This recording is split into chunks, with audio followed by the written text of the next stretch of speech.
What's up, everybody? Welcome back to another movie review. Today I am talking about 1994's Wolf, and this is a great little movie from director Mike Nichols. And this movie stars a great cast, right? It's got Jack Nicholson as Will Randall, and he's like, you know, still older Jack, but 94, so he's what, 30 years younger than he was if he was today. And he turns into a werewolf, right? Like, not a full crazy werewolf, more like a man wolf type of thing, but still does a really great job of, like, you know, has the teeth, they make his face furry, you know, the practical enough effects that you get that he's a werewolf without having him to, like, be fully covered in hair and, like, be naked and, like, you know, have the wolf snout, right? Like, that's my favorite type of werewolf, morphing into a werewolf, kind of like American Werewolf in London. But this is about as little as you can do and still get away with it, and I enjoyed it still. It has his love interest in the movie as Michelle Pfeiffer, which is freaking awesome, and then there's some drama in there with the police, and then his wife, and then his protege is a young James Spader. James Spader gets bit by Jack Nicholson. He also starts becoming a werewolf. So then it's werewolf versus werewolf.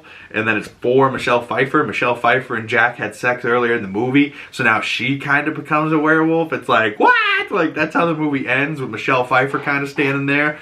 And she's kind of now got werewolf senses and the yellow eye contacts. And it's like, oh, where is Wolf 2? I want to see Michelle Pfeiffer werewolf. Because you don't necessarily just need to be a dude to become a werewolf.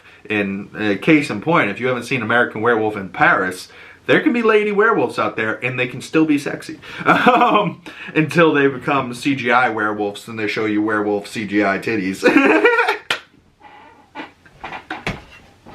Oh, that's an inside joke for me and anyone else on the planet that has seen American Werewolf in Paris. James Spader. If you guys don't know James Spader, he is more known today for things like The Blacklist. He was the voice of Ultron in Avengers Age of Ultron. I love me some Jimmy Spades. James Spader is awesome. He has done 49 movies. But most importantly to me is Blacklist, because I've watched all of Blacklist, and James Spader is phenomenal as Reddington? Raymond Reddington, and everyone calls him Red. But this movie has a werewolf, and he's young, like, he's super young. Like, I know him as this older, kind of pudgy man, balding, right? Like, he had a big, long head of hair, he's skinny, he was young. You're like, damn, 30 years can do a lot for somebody. You know, like, where, ironically, Michelle Pfeiffer still looks exactly the same, and Jack Nicholson now looks older and fatter, but, like, the Jack Nicholson in this 94 movie is how I remember Jack Nicholson looking my entire life and sounding. In either way, he's still kind of younger in this movie too, so Jack Nicholson kind of gets a moment to really shine in this. I wonder how many films Jack Nicholson's done. Wow. 109 films for Mr. Nicholson? How about Michelle? 71 films for Michelle Pfeiffer. Whew. Wow. Talk about two of the best in the industry. And Jimmy Spades with 49 movies, but he's done TV shows. I don't think the other two have. I was into this movie. I don't know what else to say.